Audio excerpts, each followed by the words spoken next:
Hey guys, it's Jimmy Bremner and Dexter, the boy. CTOA on the Urban Trail. Hopefully you've had time to do a pace count. So this is number 3 on our map and compass. You had time to do your pace count, measure off known distance, 100 meters, walk it, count it on your left foot, get to 100 meters, that's your pace over 100 meters. Made pace beads, or you have some paracord and you get to 100 meters, you tie a knot 10 times, gone a kilometer. We talked a bit last time about your baseline, base camp, okay, where I'm starting from, handrail, right? Could be a river, as an example last time.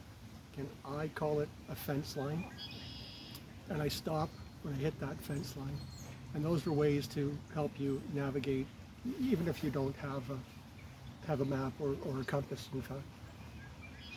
So today we're going to talk about maps, okay? And you know, it can get quite involved, but I'm going to go over some really basic things with you.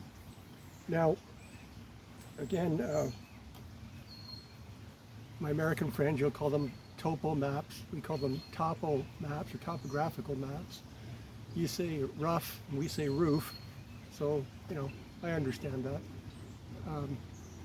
Like I said, when I travel, first thing I do is I go to a hotel and I grab a map of the particular city that I'm in. This one happens to be from Belfast, so it is. And again, I've made my north-south, my compass rose on the top. You can't see it, but I've drawn in my baseline, I've drawn in my handrail and my fence line, so I can navigate within this grid. And that said, you should have a way of covering them in plastic or something like that. You know, dollar stores are fantastic for this type of thing, and you can find a dollar store anywhere in the world.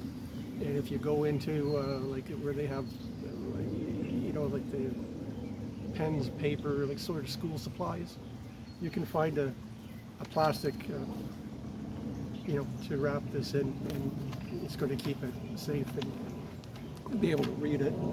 Then of course you've got, you know, again, some of you are pretty young. I used to give these out at gas stations, right? This happens to be one of Ontario where I live.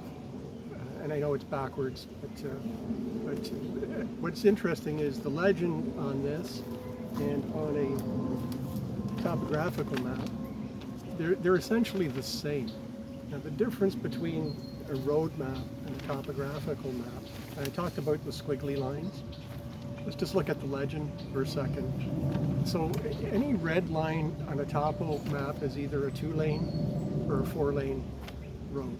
When they get to orange and yellow, then it means it's like an uneven surface or more of like a back road gravel surface. When they get down to a dotted line, that could be a fire road or a trail of some description. You see a line with slashes across it, this is a train track. And the squiggly lines, and I know you can't see them very readily here, those are contour lines. So the contour lines indicate the slope of the terrain, all right? And the closer the contour lines are together, the higher that, you know, could be a cliff face, rock face, you know, like a hill, a draw between two hills. It's going to indicate that for you. And at the top there'll be a little circle, and it will give you a reading like 550. That means that that hill is 550 feet high. Now, other things to look at on a map. Okay, on a map, on a good map, on a topographical map, it's going to indicate true north. True north is where all the cartographers and geographers have indicated on a map, on the globe, where the North Pole is, okay? Magnetic north is what your compass is indicating. And here's the thing, it's a thing called declination, okay? Now, on a small compass like this, in every map, again, depending where you are, so The declination on this particular map where I'm in Ontario is going to be different than if I'm in British Columbia, okay? It's different, okay? Because it has to do with you know, where you are in relationship to the magnetic North Pole. I read today, actually yesterday, that magnetic north has lined up with true north. Now, I'll let you Google that yourself and do some reading on it. I'm not sure that that's an accurate statement, but if it is, it makes things a little bit easier. So what do I want to know about this declination? Why do I want a compass that I can adjust the declination on? So on a compass, you can have it in degrees. Typically a military compass is in mils, okay? And there's 6,400 mils in 360 degrees. I'll talk more about that when we get to the compass.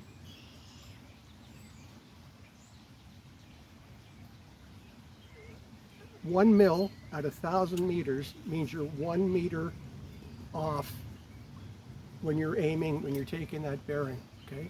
So 1 mil on your compass at 1,000 meters is 1 meter off either right or left of where you intend to go.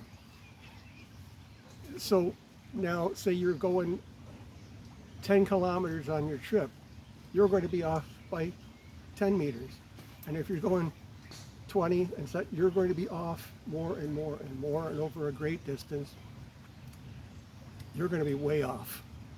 All right, so it's important, again, when we're talking about land nav, and you know, we're getting kind of serious about it, you need a compass, and I said I use a Silva. Sun 2 is another great compass.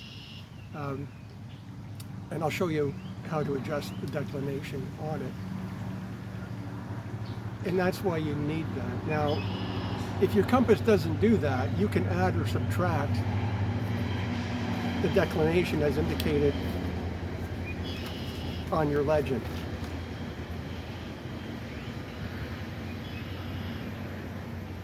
And, you know, without my glasses on this particular map, magnetic north is approximately 1 degree off of true north. So I can add or subtract that without, you know, declination. So other things you need to know is on your map, okay, on a topographical map. And again, I apologize if you can't see it. I know it's flipped. You see those blue grid lines. So you have eastings and you have northings. Okay, and you always call your east before your north. And the easiest way to remember it, an old wise guy that taught me, a really nice guy, he said, Jimmy, on a map you go into the house and you go up the stairs. Okay, so now we'll talk about grid reference numbers. A grid, you know, like if you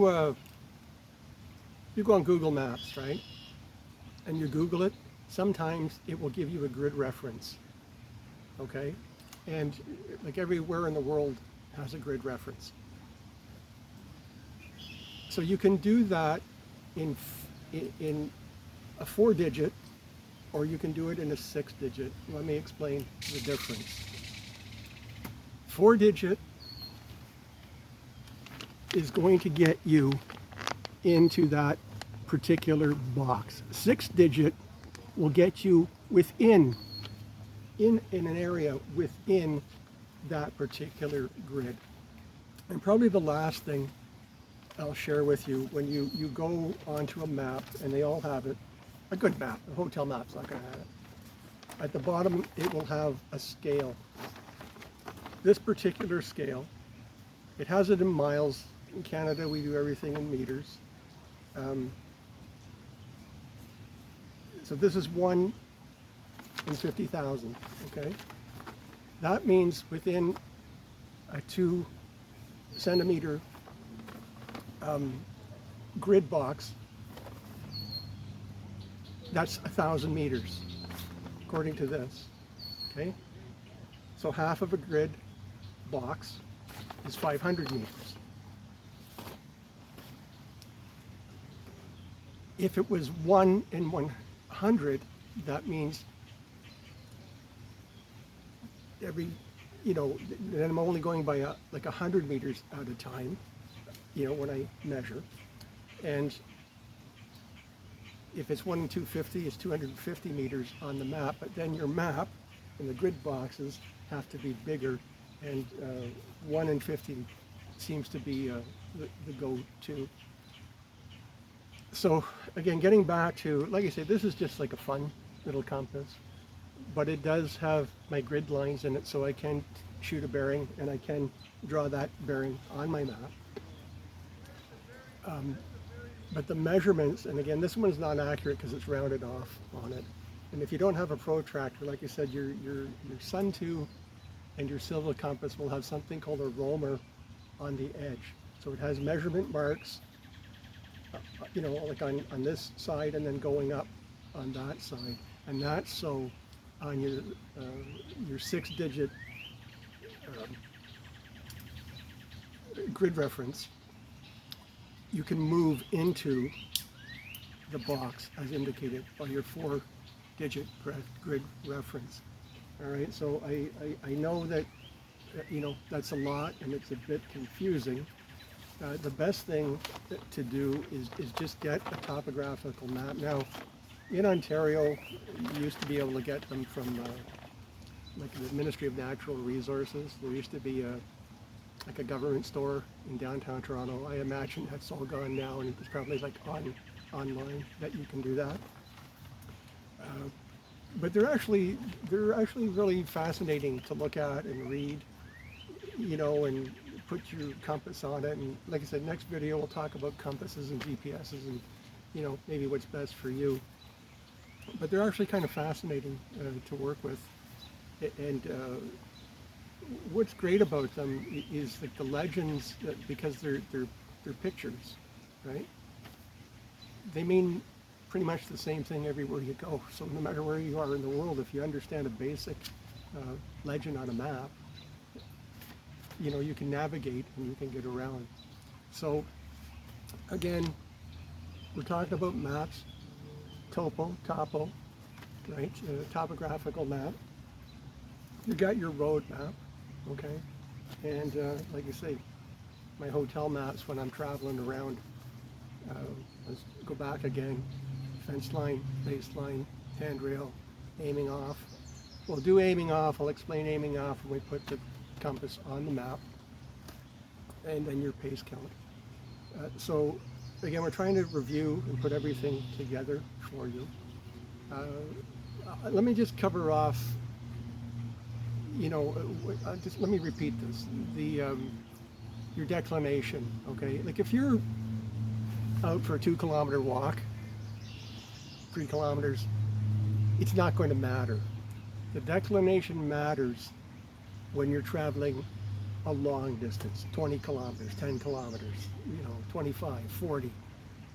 Then it's going to matter, and then you need to adjust for that with your compass, or you have to add or subtract that declination each time you, at a waypoint, you take your next bearing, that you shoot. You have to add or subtract it because it will matter.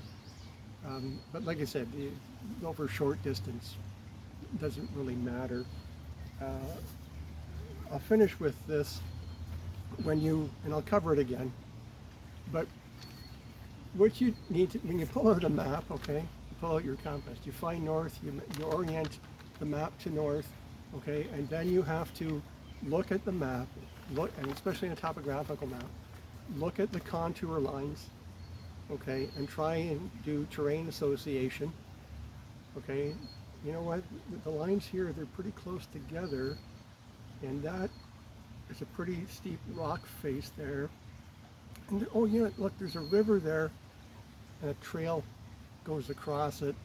Yeah, I'm pretty sure that this is basically where we are. So it's important that, like I say, you spend some time with maps and get to understand all the different, the legends and, the wording, the difference between a 4-grid, a 4-grid number and a 6 grid number, and practice some of those skills. And you know, like I said, for me, it's actually kind of fun, bit of a hobby, and so that's it.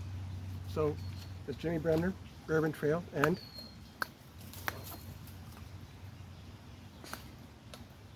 Dexter, the boy, coming at you from the Urban Trail. Jimmy Bremner, CTOA. I'm out.